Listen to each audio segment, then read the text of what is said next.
Hello, and welcome to the Valley today. I am your host, Janet Michael. We are on the Zooms today. It seems kind of weird to be on the Zooms with John Huddy. He is Executive Director for the Handley Regional Library System. And I was thinking about this morning, John, that we were going to jump on a Zoom. And even during the pandemic, we still recorded our shows in person. Like, I met you at the Bowman Library in the thick of the pandemic, and we still recorded a show in person. So it seems weird for the pandemic to be in the rear view. And here we are sitting on Zoom.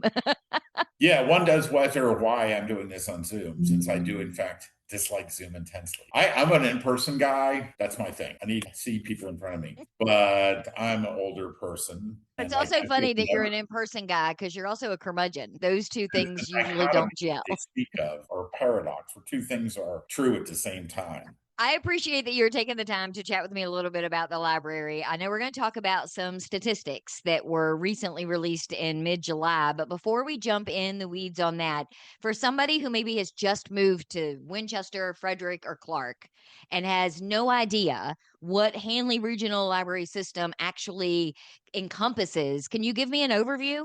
Well, we have three branches, one downtown Winchester at the big, glorious Handley Library building that has a big copper dome right down the street from the Walking Mall. We have the Bowman Library, which is set up in the suburban area of Stephen City. It's a large library, about, I don't know, 40,000 square feet or whatever, big available parking. And then we have the small town library at the Clarke branch, which is in the government center, which is a perfect little library in the town of Berryville. So if you go to Berryville, you just drive down the road and you'll see a little sign, you make a right, it's in the government center. So we have three libraries. We're open 6 days a week, Monday through Thursday, 10 to 8, Friday and Saturday, 10 to 5. So we're here all year. Other than major holidays, we're open and ready for business. And one library card gets me into all three of those locations. That is correct. One library card accesses all our stuff, which includes ebooks, audiobooks, regular books, you name it. So good stuff. One of the things that I learned in some of our earlier conversations is that a library card to Hanley also could get me into Samuel's Public Library in Front Royal. So it is a world of possibilities out there. Yeah, reciprocal borrowing is an agreement we sign with area in-state libraries. We don't go across the border. So Samuels and Shenandoah County and Loudoun County, probably even Prince William and Fairfax. I can't remember anymore, but Loudoun is probably as far as most people go. That allows you to access their collection as well. Handley Regional Library System is having a moment. If I am understanding these statistics correctly, you've got a ton of people that are taking advantage of library services. Yes, the library, I was talking to you earlier before we went on air, and from pre-COVID, meaning before everything kind of went sideways and we were shut down for a month, we've gone up 100,000 visits a year. I think it was 247. Now it's 362,000 people coming in the course of 25, 26. So that's physical visits. We have very modern people counters that don't double count people we bought a bunch of years ago. So that's for all purposes, coming in to get books, going to programs, going to meetings or meeting rooms, which are available to the public for you to use. I think sometimes we forget that the library isn't just a library where you go to get or check out or read a book, because you can use the computers there. You have magazines. Like you said, there are programs, you have the archives. There are so many things that encompass the library system. Right. It's cool in this hot summer. It's warm in the winter. And we have extremely fast Wi Fi, which is getting even faster. In about 3 months, it's going to be as fast as it could possibly be because we got a new contract with Shentel that's giving, I don't know, 1,000 gigs coming into the building, split up between the three. We had to do an upgrade. I bought that thinking it would instantaneously get faster, but it turns out I had to change the network settings in the building. Put new physical devices up to handle it. But long and short of it is it's getting faster. Nobody's trying to get you to buy anything. There's no annoying music. So it's a place to come and relax and learn. It's a place to meet other members of your community. We have everything from master gardeners to last night we had a movie about early literacy and the importance of literacy in the community, put on by the Campaign for a Great Level Reading, which the library is a strong member of. We do a lot of early literacy events here at the library. They had the movie and a panel discussion, so people were in for that. I came, of course, for the free snacks that were offered. Yes, you did. And thankfully, I was there to let you into that room where you could get I access broke it to in there them. like a bear going into a dumpster. It was a great event and also highlights the valuable asset that the library is to our community because that documentary showed the role that parents play and all of the resources that they can access through their local libraries, all for the free cost of a library card that gets their kids ready to step into kindergarten and ready to learn and be good readers going into adulthood.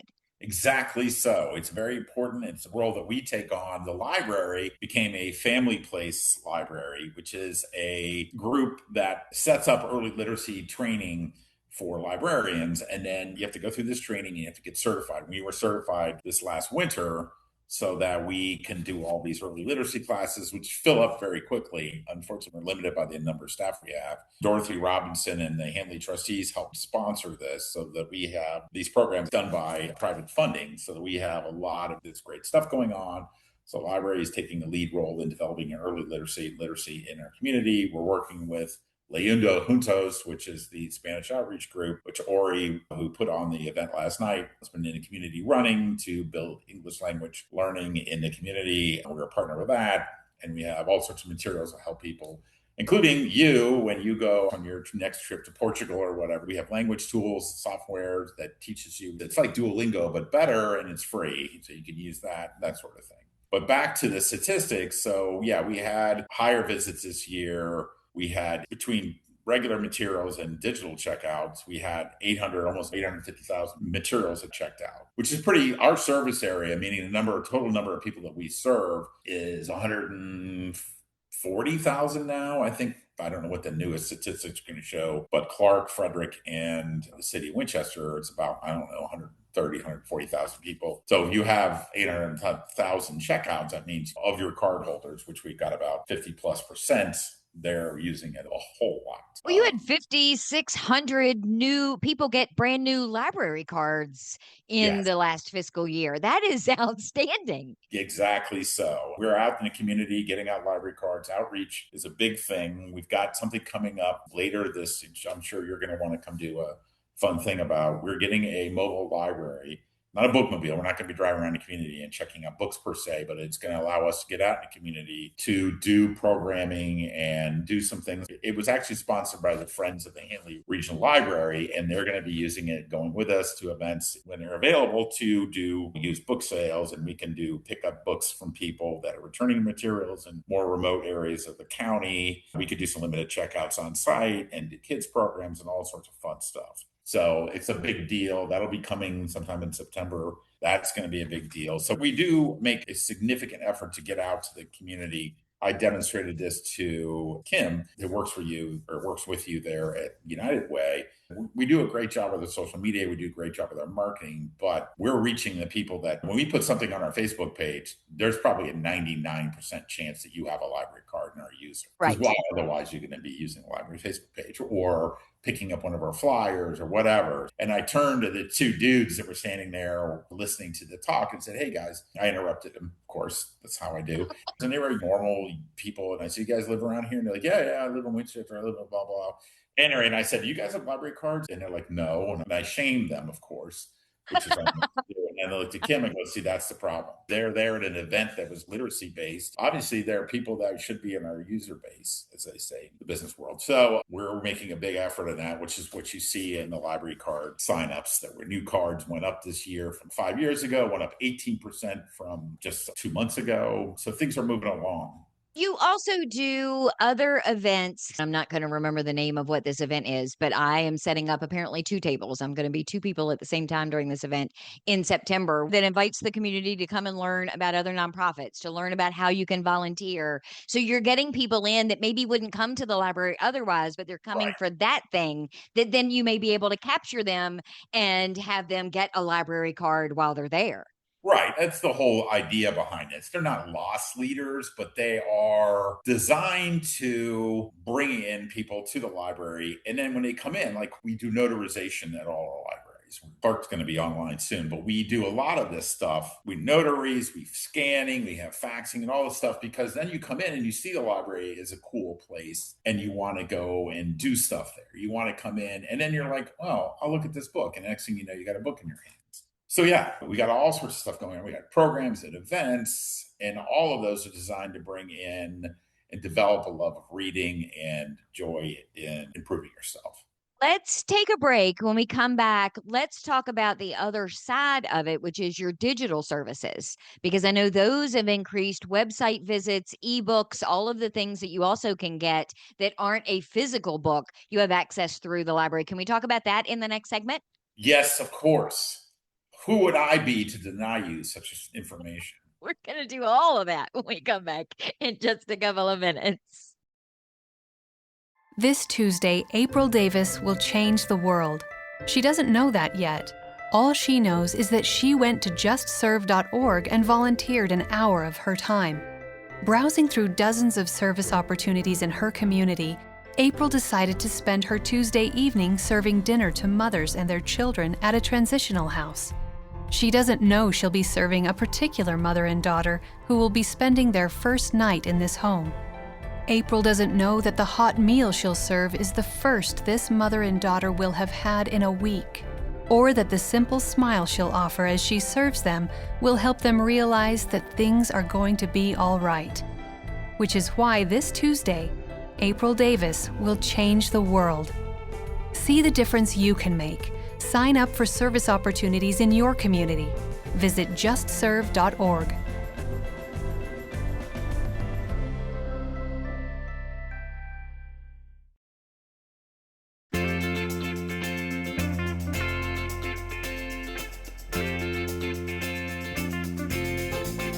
Welcome back to the Valley. Today, I am your host, Janet Michael. We are on the Zooms today with John Huddy. John is the executive director for the Handley Regional Library system. We've been talking about all of the different cool, fun things that you can do at the library. But John, you can also do them virtually or digitally if you have that library card. That's correct. Just so everybody knows, 30% of our circulation is ebooks and e-audiobooks, meaning you go into Libby, you go into Hoopla, and we have access to, 60,000 titles that we buy on behalf of our community. And you go in, like I use them now. I read it with reverse text, so the words are white and the background's black. When I go to bed, turn the lights off and I read it, and then I fall asleep and wake up an hour later with the thing on my face. We've got thousands of those things, and we've got all sorts of stuff like digitized Winchester newspapers. We've got Career Online High School. If you're interested in getting your high school degree, you can work with that if you're older than 20. We've got Consumer Reports. Everybody loves that. You go in there, all this sorts of stuff. We've got language tools and Heritage Quest to look at. Don't you have sample tests for people who are going to join the military or are studying for the LSATs or that sort of stuff? Yes, we do. It is on one of our databases. We have a tool that helps you. I like this kind of book, and it'll help you. We've got Universal Class, which is a cool thing that's got 500 online courses that teach you topics from photography to calligraphy to learning about astronomy, you name it, cooking. It's immense. And then if you're doing stock trading and stuff like that, you can access Value Line on site online, and actually I think in paper still, that become a Handley. You can get research on companies, markets, and that sort of thing. Transparent Languages is a language tool I talked about earlier. So very cool things, lots of stuff available. By the way, if you have an ebook or an e-audiobook that we don't own, or it has a particularly onerous hold queue, call the library and we'll probably buy you another copy, or we'll buy you a copy. That's how we build our collection. People are like, how's the library get books? We don't have some sort of like giant brain that we go, dear computer, tell us what books to buy. I don't know why I'm using robot voices from the 1950s, but whatever. A lot of it is purchased literally customer requests. A huge number of our collections because people want it and asked us for it. So I'm looking at these stats again, and you had 8,300 volunteer hours. That seems absolutely bonkers to me. Right. We get a lot of volunteers that help with the summer reading programs. They help with adult services, walk people through how to get on the computers and how to do this, that, and the other. It's just a way to engage the community And we have somebody that volunteers to put books back on the shelf to get the community engaged in the library. And it's a great way if you're looking to perhaps work here. You can get a volunteer gig, and maybe we end up somebody literally just got hired from our volunteer pool. So it's maybe you just discover you hate working at the library. It's a good way to figure that out before you have a job here. So who would do that? Everybody loves it here. It's a beloved institution. Anywho, so that's exactly. So I am assuming that when all of these stats were compiled, that you got the first pass, that they were sent to you to take a look at these. When you looked at them for the very first time, was there one that you looked at and thought, holy cow, I had no idea that that was so popular or that that was a big deal? Generally, when our visitation keeps going up and up and up, you'd think there'd be a maximum number of people that we'd reach and that would be it, but it isn't. So having it go up every year, year after year after year, but the digital one is the big one. I remember years ago, somebody asked me from the Winchester Star about how we fund ebooks and e-materials and all that. And it was like 9% of our budget, which was great. We're spending appropriately on the amount of use, but now it's 30 and it keeps going up every year. Yeah, according to this stat, you had almost 214,000 digital checkouts. When I first started here, it was probably 25,000 or something.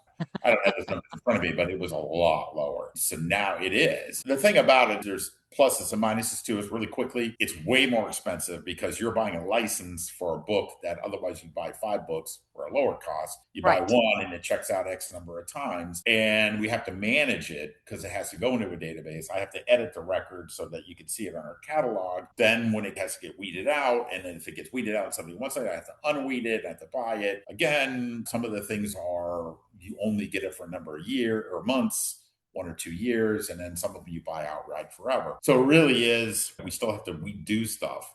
We just don't have to physically put it back on the shelf. Other than that, we still have stuff to do. But people are enjoying that. And the people that use it, like myself, also use regular books. It's very rare that people don't do both. They're doing them together. Rarely is it one or the other.